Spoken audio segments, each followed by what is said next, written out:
Good afternoon, and welcome to this session of CogX, a rather different version of CogX, virtual CogX. Thank you all for joining us. We're going to be talking about trust and trust in technology and the trust deficit that is much talked about and the impact it has having on technology. We have an excellent panel to address this. We have Ashley Casovan, who's now Executive Director at AI Global, but before that was Head of Data for the Canadian Government. We have Dee Masters, a barrister and a specialist in discrimination and equalities law, and who's also co-founder of the AI Law Hub. We have Marion Oswald, who is from the West Midlands Police Data Ethics Committee.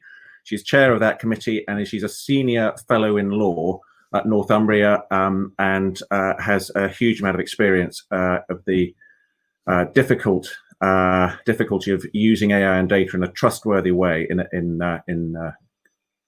policing. We have Jamie Susskind, who is a barrister and an author who has written a great deal about the issues that face society and technology. And lastly, but not least, we have John Thornhill, who is the innovation editor at the Financial Times. And if, like me, you have been following the Financial Times' coverage of the current pandemic, I'm sure you feel, as I do, enormous gratitude to the Financial Times for the quality of its reporting in these difficult circumstances. Now, to start, I am going to talk a little bit about some work that that we've been doing at the Centre for Data Ethics. I'm Roger Taylor. I am the chair of the Centre for Data Ethics and Innovation, which is a new government advisory body that has been set up to advise government on how we can benefit safely as a society from the ethical deployment of AI and data-driven technologies. And so we're going to be publishing a piece of work on this next week called the AI Barometer. And I wanted to start the session by just sharing some findings from that piece of work, which I hope will set us up for a good conversation. As I say, we'll be launching this next week. And firstly, can I just check that you can see the slide? Is that working?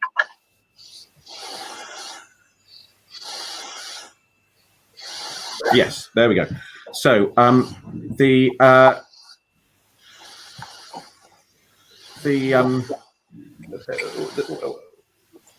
just the background to this is a situation in which I think we're all very familiar with, which is one in which trust has been falling in institutions, particularly across the democratic world for some time. I mean, it's a bit of a shocker earlier this year when the Edelman Trust Index, which comes out each year looking across many countries, placed the UK second only to Russia to the degree that the public did not trust institutions.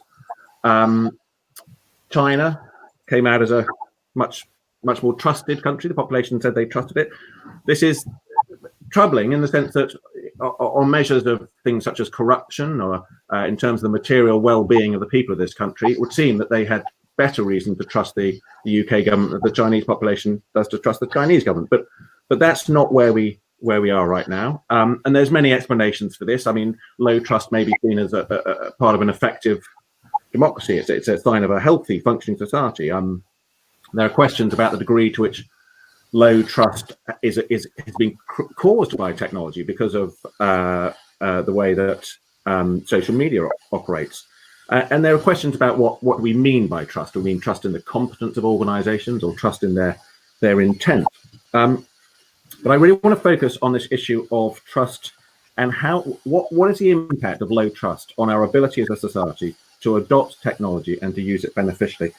And I want to suggest that the adoption of AI and data-driven technology seems to be absolutely central to our well-being as a society, both our material well-being and our ability to operate a successful, free, democratic society. But I also want to suggest that low levels of trust is presenting a barrier to us actually making effective use of these technologies, and then to look a little bit about what we might do about this. before I get into that, I just want to explain a little bit about what we did to put together the AI barometer, so you understand the background to the information I'll be showing you. Part of the terms of reference for the Centre for Data Ethics and Innovation asked us to survey the economy and society in general and identify risks and opportunities resulting from artificial intelligence and new technologies. That's quite a demanding task. So we decided to start by looking at taking 5 sectors: crime and justice, financial services, health, social media, and energy, and bring together expert panels to look at the issues. We then surveyed the academic literature, media, grey literature, and produced lists of statements about risks that people thought were going to go wrong, and asked our panelists to do some sort of pairwise ranking and identify the key risks that they were concerned about. And here you can see the what came out of that work in terms of risks from use of data in crime and justice. And then we got together with the panels and we started to sort of group them into what are the underlying issues here. So there you can see privacy risks, for example, associated with excessive data retention, or bias risks associated with entrenched over policing or automated decision making. And we then wanted to sort of look at the opportunities and how the risks interacted with the opportunities. And that produced an analysis of opportunities, some of which were relatively easy in terms of how the various organizations involved felt that they're confident that they were going to be able to do this. Industry felt they could do it, and civil society or regulators felt that it was not going to be problematic. But other types of opportunities that were much harder to realize. So, for example, here in crime and justice, improving back office decisions or better allocation of police resources was felt to be something that AI and data-driven technologies could contribute to, but was something that people felt confident they could do competently and in a trustworthy fashion. Whereas using AI to support, for example, more proportionate and unbiased court decisions or better access to justice was seen as being a far more problematic thing to do. And what we found was that there was, as the discussion progressed, there was the risk of failing to make use of AI became a very serious concern for the participants.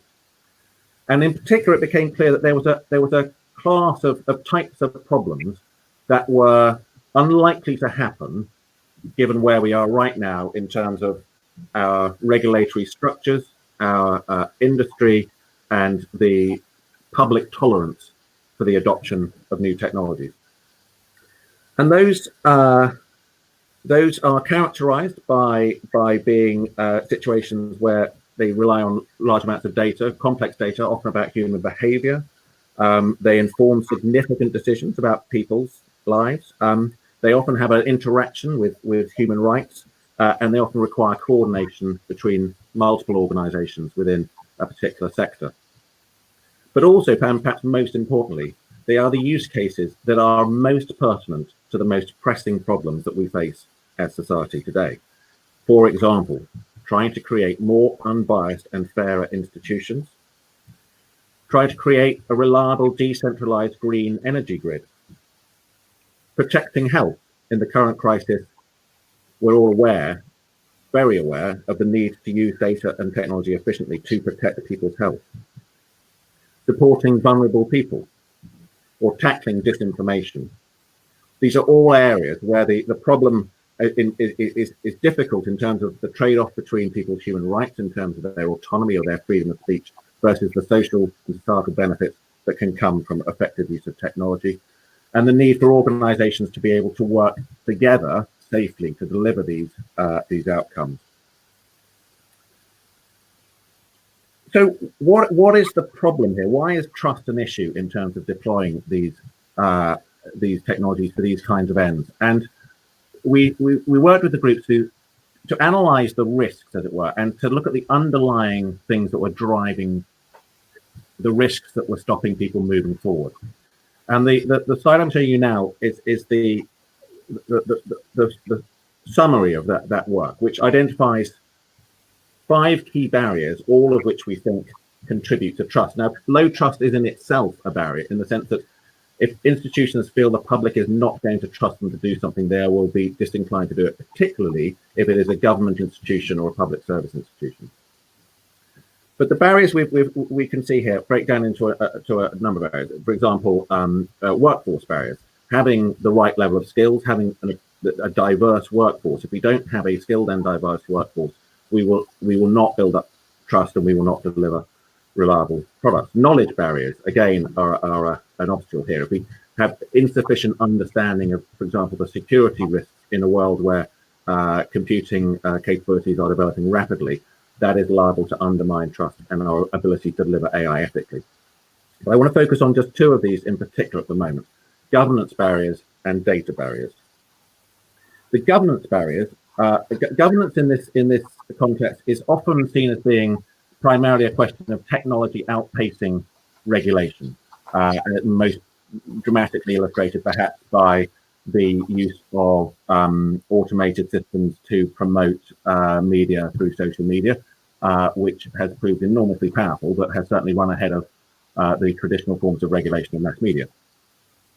But I want to focus on a different aspect of this problem, which is the degree to which lack of clarity about governance creates a barrier to the adoption of artificial intelligence and data-driven systems. A very clear example of this relates to the governance of the data protection regulation and the governance of the use of data. And in particular, the fact that data protection regulation is primarily concerned to help individuals control the use of personal data about them, but is not really designed to manage the ethical governance of large anonymized data sets about populations, which is where much of the power in AI and data-driven technologies lies, and where many organizations come across the problem of what is it ethical to do with these data sets and what is the appropriate governance. Algorithmic bias is another area. We are publishing a report on algorithmic bias in July that will try and give people concrete guidance on how to address this. But the gap between understanding of what it means to try and operate in an unbiased fashion in traditional human systems is not matched at the level of boardrooms across the country in terms of what it means to operate an algorithmic system in a way that is unbiased and supports fair outcomes. There's a huge amount to do to build people's confidence that they understand how to govern these technologies effectively. And these contribute to data barriers and the fact that people often are unable to access data. And that might be access data to innovate for people's benefit, and unable to access data in order to assure themselves that systems are operating in a fair, unbiased, accurate, robust manner. So what I'm suggesting is that there is an underlying problem with trust in technology. We see it, technology companies are still highly trusted by the public, but that trust is falling. But more importantly, what I'd say is that trust is preventing us from making full use of these technologies because we are uncertain how to do it in a trustworthy manner. And that failure to do this, failure to address this, will have extremely serious consequences, because it will be very difficult to operate a prosperous and effective society and a free and open society if we are unable to make use of these technologies in an ethical manner. So this has been brought to light perhaps more than, particularly clearly by the current crisis, where we have seen data being used, but a lot of contesting as to what is legitimate and is not legitimate. We have the Centre for Data Ethics and Innovation has been advising NHSX on the ethical use of data, for example, in relation to the contact tracing app. But it's notable that one of the first things we did when we started to engage with this was get together members of the public and talk to them about what they felt about this. And their number one issue was that data is used effectively, efficacy.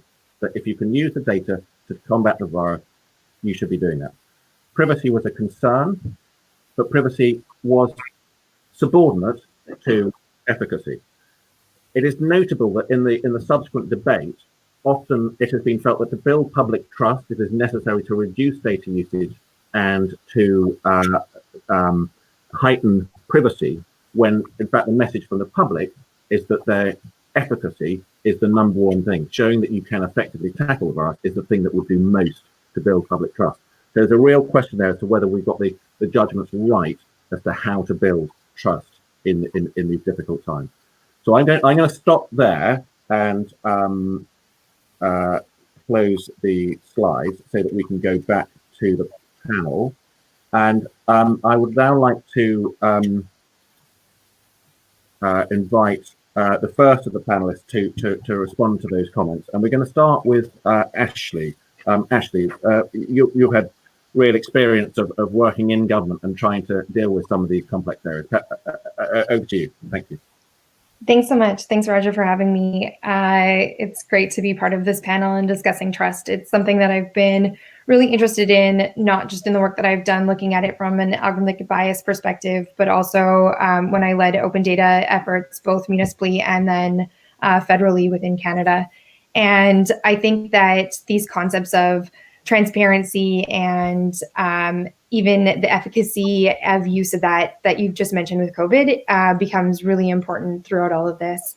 So as you mentioned, I'm the executive director of a nonprofit called AI Global.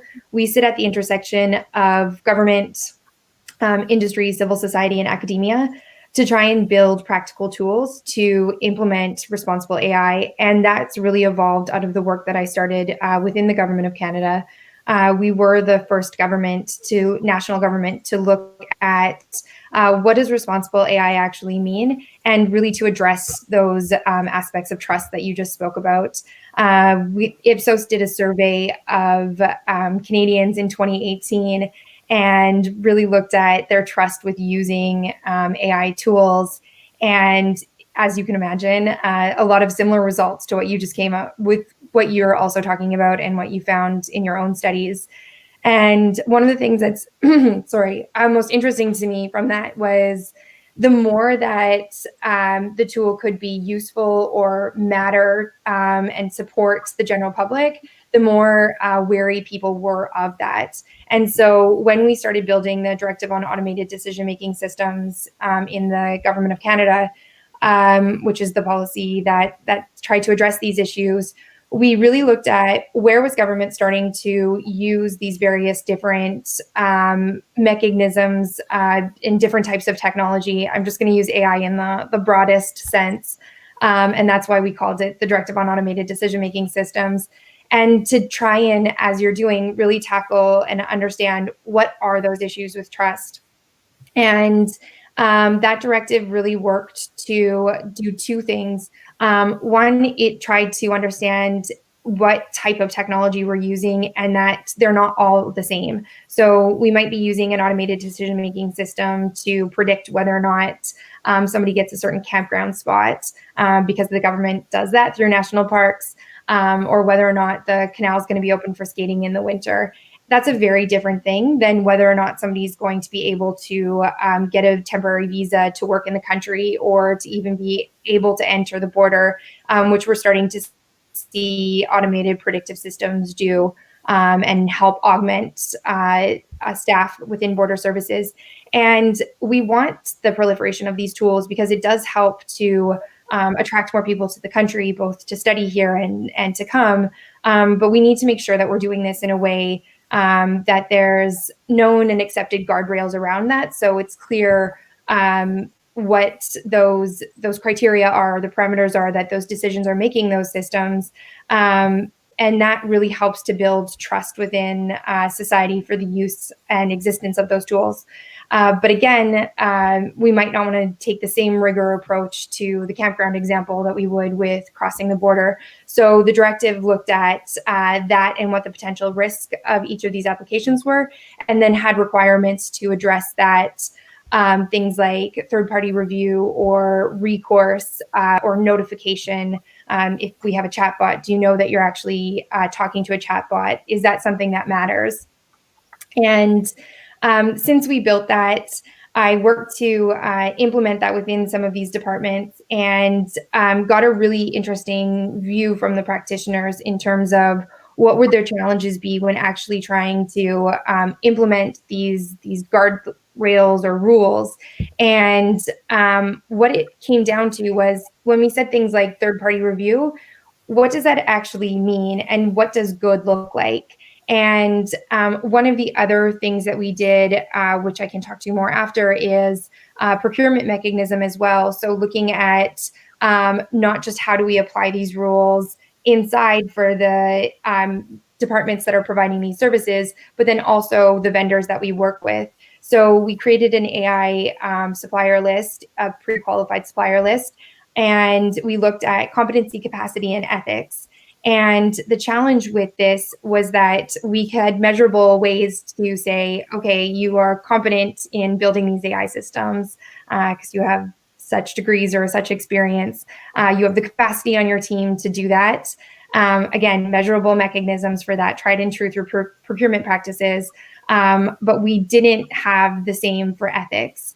And I think combined with trying to implement the directive and give good advice to departments that were trying to do their best to demonstrate compliance with the rules that we've set out, I really saw that there were gaps. And again, both on the industry side and then in government in terms of how do we apply this. Also, I recognize, because we worked with our counterparts in the UK government and the US government and governments all around the world, really who were struggling with the same challenges or the same kind of thoughts. And recognizing that, especially because we are working with companies in this space, they're not going to build different systems for all of these different countries. And as we saw with EU GDPR, whoever kind of builds that first rule is really setting the bar, because technology transcends our physical boundaries that we've put together. So this made me really curious to go and figure out who is setting these rules. And you spoke to some of the need for regulation. I think that's kind of now 2 years later, 3 years later, kind of a common conversation that we need to have some regulation. So then that's why I wanted to really join a nonprofit that was looking at that intersection of both public and private governance options and mechanisms and the coordination of those activities. So similar to the exercise that you were showing in terms of really trying to identify what does trust mean, I went back to square one when I started with AI Global, looking at what does trust in this context of looking at it from potentially a governance at a more broad level mean. And we did some analysis on all of the most cited documents. It turns out that there's hundreds of documents, principles, policies, white papers on trustworthiness and responsibility and ethics in AI. And we looked at what the key terms were, and we came up with a unified framework. I didn't want to add to any of the great work that's been done already to kind of identify how to approach trust. But similar to what you also came up with, we came up with within this unified framework, looking at data quality. So there we look at things like the general quality of data, because that's important, but you spoke to where there's deficits. So even if the systems actually has the data that it needs to produce it. And then also looking at things like the governance of data, so the over-collection potentially, and how do we mitigate some over-collection of data? Like, do you actually need that in order to come to the outcome you want to arrive at? Accessibility, similar to what you spoke about. I won't go through them all in detail, but the other ones include accountability, explainability, interpretability, robustness of the system. And then that the last one I think is kind of what's different than what we've seen in other types of governance mechanisms, and really looking at it from a human-centric perspective. So looking at how do we actually quantify or measure how to integrate bias and fairness into this. And so the objective was not just to build a unified framework for the sake of saying, here's a unified framework. It was meant to address that challenge or gap that I had identified within government, which is how do you then put some concrete measurements around these different aspects. And one of the things that we've done is recognize that this isn't the first time in history that we've tried to do this. We've looked at what the UN did after the Nuremberg trials with bioethics and medical testing. And we're looking now at the implementation of those ethical practices. So with that, the work that I'm doing right now is we've created a design assistant, which is an open source tool that allows practitioners to navigate kind of really detailed questions within each of those dimensions that I spoke about.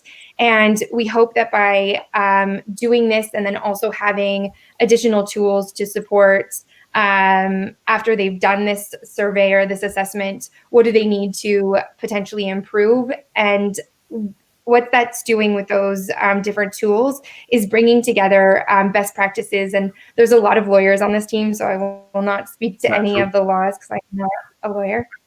That brilliant. Yes. Look, that's fantastic. Thank you very much, Ashley. Very interesting. It sounds really useful.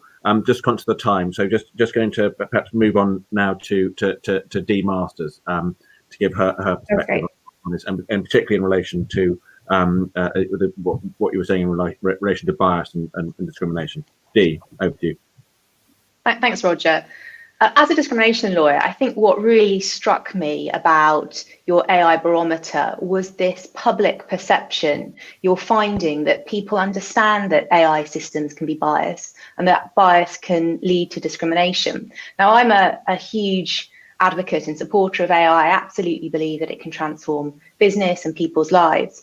But I also share those concerns. And in my professional life, I've been continually surprised and amazed by the sheer depth and variety of ways in which AI systems can and do discriminate, whether it be facial recognition technology, which we know can be occasionally less accurate for women and people who aren't white, or at the other end of the spectrum, online recruitment tools where job seekers can be marked down if they're disabled in comparison to their non-disabled counterparts. But what I find perplexing about this debate is that as a society, we recognise that AI can cause harms, but there appears to be this reluctance to build on our existing legal structures in order to create really comprehensive, really detailed laws which allow us to tackle the problems that AI can create.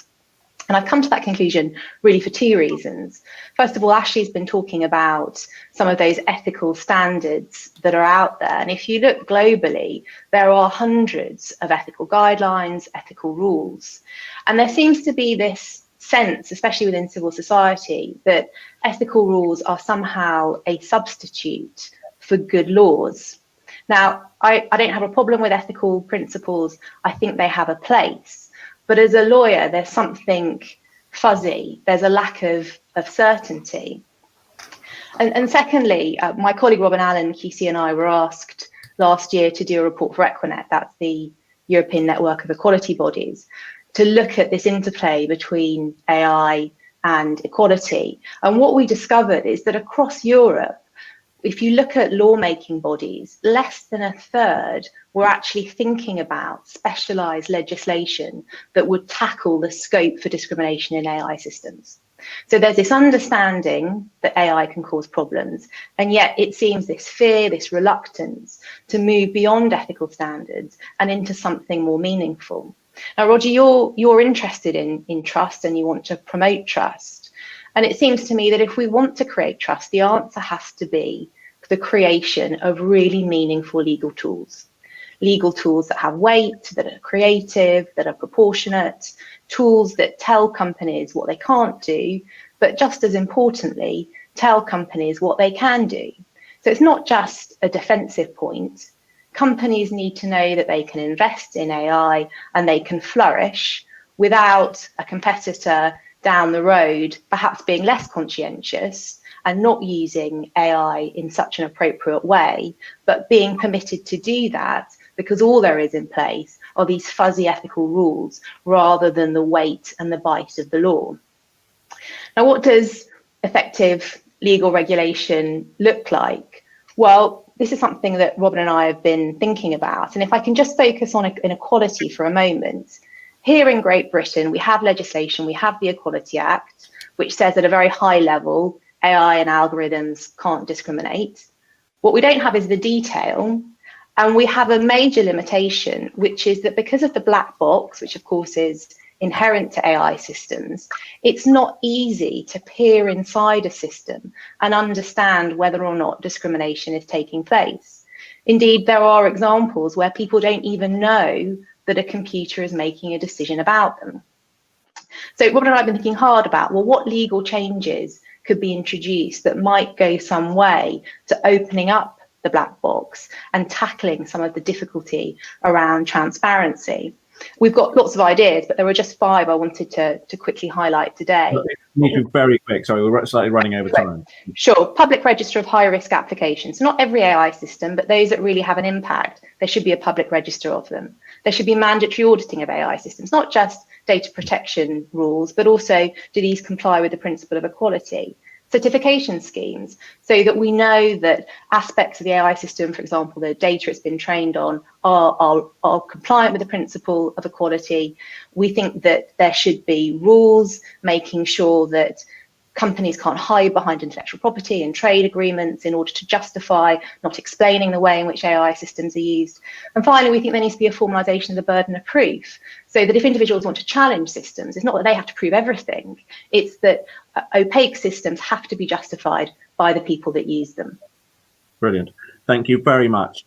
We'd better move on very quickly now to John Thornhill from the FT. But thank you very much for that, Dee. John. Thank you very much, Roger. There are 3 points really I'd like to make in response to your report. And the first concerns tech solutionism.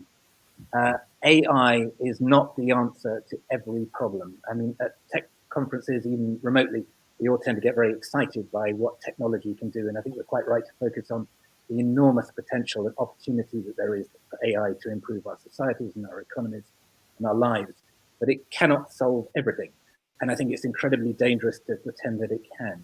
I'm always reminded of the experience of NASA spending millions developing their ballpoint pen to work in zero gravity, and the Russians used a pencil.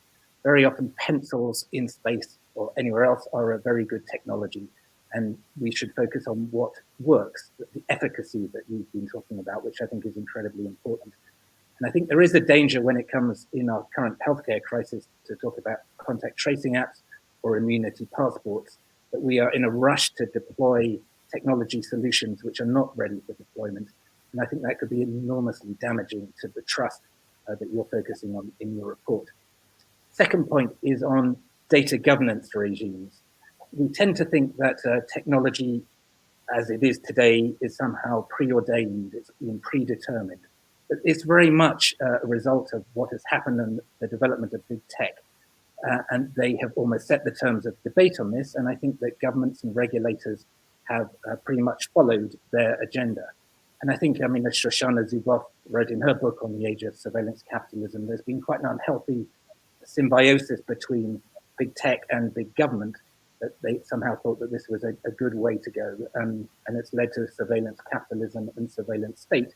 And both of those things have been eroding trust as well. But there are different data governance regimes. And I think I would love the debate to move more on to what are the different ways that data can be governed and owned and used in more constructive and less harmful ways. And people's eyes glaze over and their heads start hurting when you start talking about secure multi-party computation systems or data trusts or differential privacy. But I think these are incredibly valuable debates to have. And I think that would be a kind of good way to progress with this debate. I was at a data conference the other day, and the point was made that none of us think that it's our responsibility to have clean air or clean water. We have environmental agencies that are responsible for that. Why can we not have kind of clean data in that sense? Why can it not be used in powerful ways that benefit us all? Third, final point is on trust and trustworthy institutions. I was on a business panel after the financial crisis where people were talking about trust, and we ended up going round and round in circles about trying to define what trust was and how it could be restored. And I think by far the best writing on this was by Honora O'Neill, the philosopher, in the Reith lecture she gave quite a few years ago now, where she thought that this was a bit of a diversion. What we should focus on is trustworthy institutions. What are the institutions that we trust to do the right things and to defend our interests? And I think there are really kind of two forms of governance in the area where it comes to AI. both of which can be used in different ways. You have anticipatory governance. We don't know what a lot of these black box systems do, but like the US Food and Drug Administration, they approve drugs for our benefit. I think there's a really very powerful argument to have the equivalent of a Food and Drug Administration for algorithms. And the second method is kind of governance by accident, which sounds incredibly alarming, but it's worked phenomenally well in the airline industry. We learn from what has gone wrong and make sure that it doesn't happen again.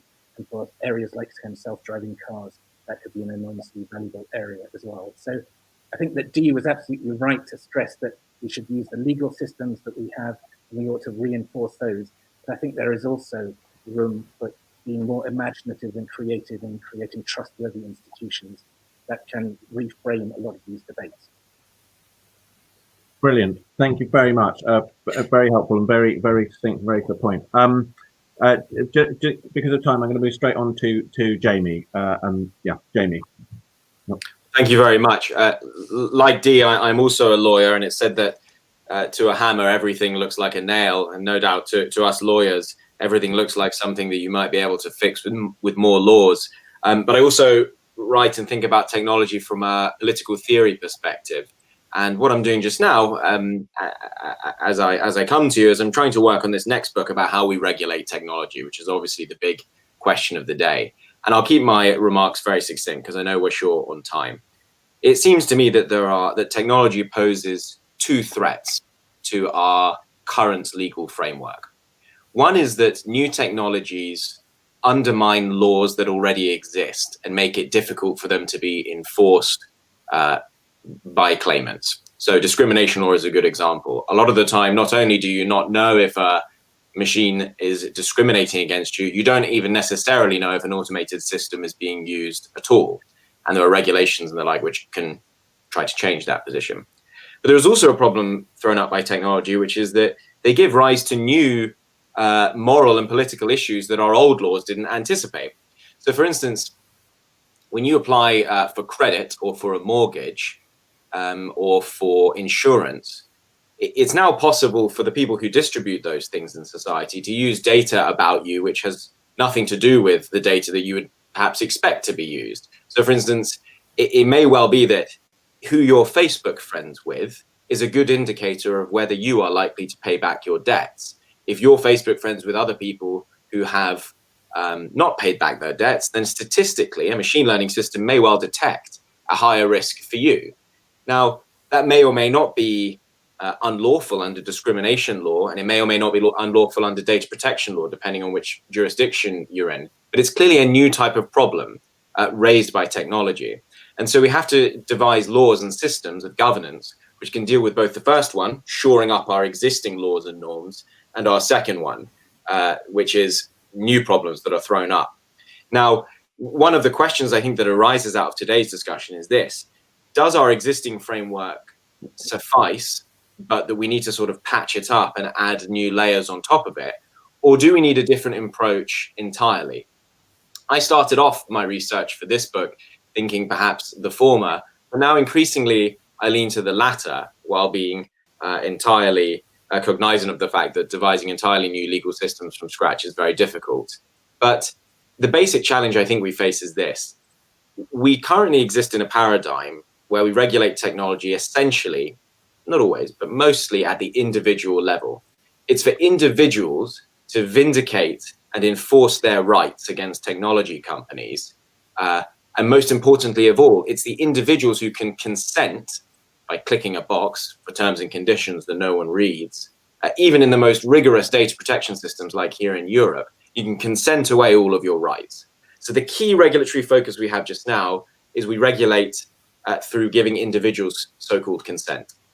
But that's not the same as the way we regulate other problems in society. Often we have a much more collective approach. We simply lay down rules about what may or may not be done, irrespective of whether individuals might consent to it.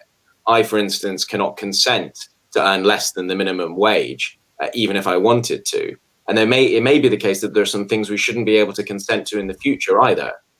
The second big change I would like to see is a move from a reliance on private lawsuits of the kind that you hear about in the Court of Justice of the European Union and sometimes in the tribunals and courts of England and Wales, to a system of public enforcement, where instead of individuals going through the legal process, we have public officials whose specific role it is to enforce rules and regulations of the kind that Dee was talking about a moment ago, to do it for us as tribunes of the people, to essentially do the work of government, which is currently missing just now.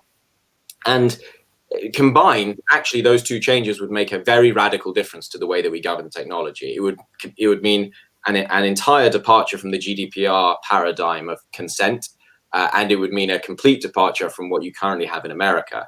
I close only in saying this, which is that it's often said that technology is unregulated, but that's actually not right.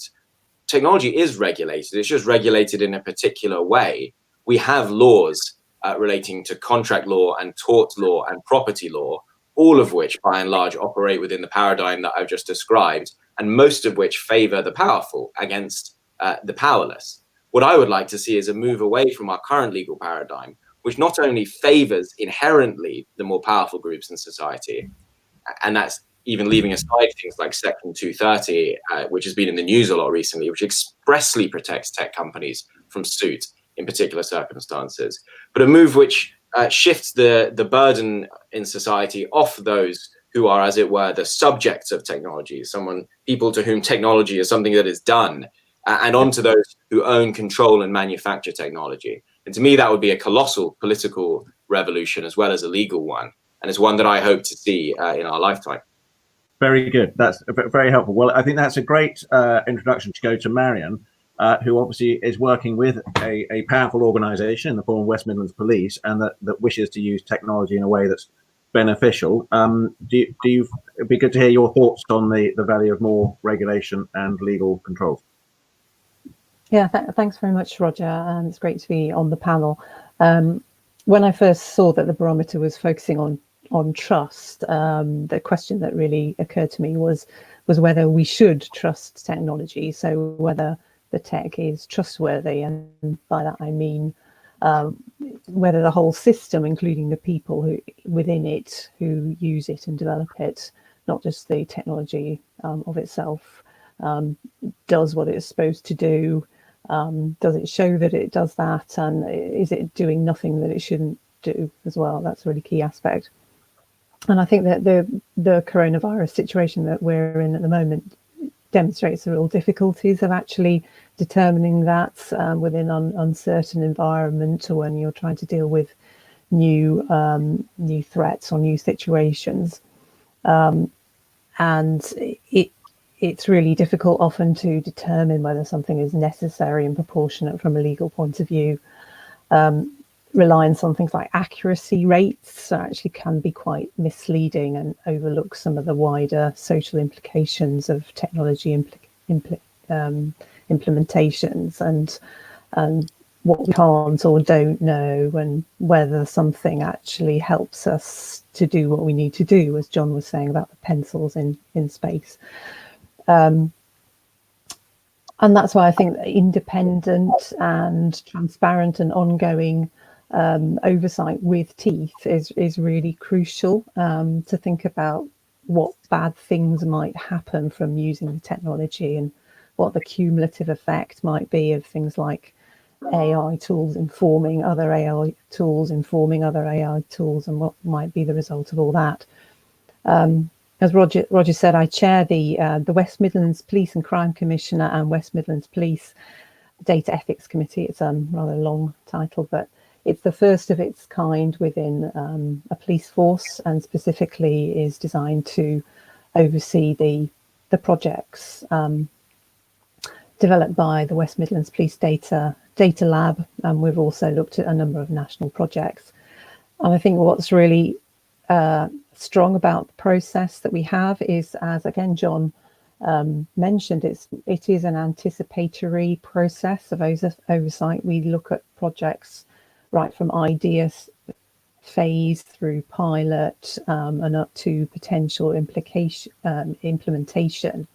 And by doing that, we hope to make the process of oversight stronger, the committee has a considerable number of different perspectives within it, and I think that also makes it a strong process, and the commitment, importantly, of the PCC and the Chief Constable to transparently take into account and respond to the committee's recommendations.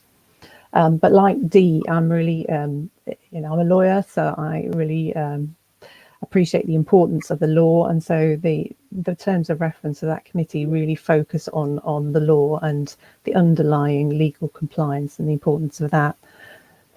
And finally, I'd just like to say that process of oversight in a transparent way is an uncomfortable. It can be an uncomfortable process. I mean, it's like we've all had reviews of our own work, or feedback from our boss, and the automatic reaction is to be a bit defensive about that. But ultimately, academics have this happening all the time to their articles. Ultimately, that feedback results in a stronger product. So I think we need to try and encourage those in decision making roles to engage in such a process. The intelligence services, for example, are starting to open up the debate around the use of AI in national security, and I've been involved in some research at Northumbria University alongside RUSI in that space. So there seems to be no good reason why other public sector environments can't open up to that sort of scrutiny. Brilliant. Thank you very much. So look, I just want to, that's really helpful debate. I think there are some areas we clearly agree on. That let's not talk about trust, let's talk about trustworthiness. And we're clear that trustworthiness is not about principles, it's about the specifics. It's how you actually implement oversight. I think it's very interesting whether if the tone changes, I think slightly if we're looking at big tech companies or we're looking at public sector institutions and how they might deal with these issues. I think there's obviously a lot of recognition that our current data protection systems and the basis of as it were individual autonomy and control of your data use is not the mechanisms we need for ethical governance of AI in a data-driven society. And there's clearly a lot of a sense that regulatory and legal structures will need to adapt to cope with that. So I just want to thank everybody for a fantastic input into the whole CogX event, and I hope that it's very odd not being able to see the any of you who are watching this. I hope there is somebody watching this. I think there probably are. So I'd like to thank you, the audience, for their time, and bring it to a close with that. Thank you all. Want access to more CogX videos? Subscribe now for free at cogx.co.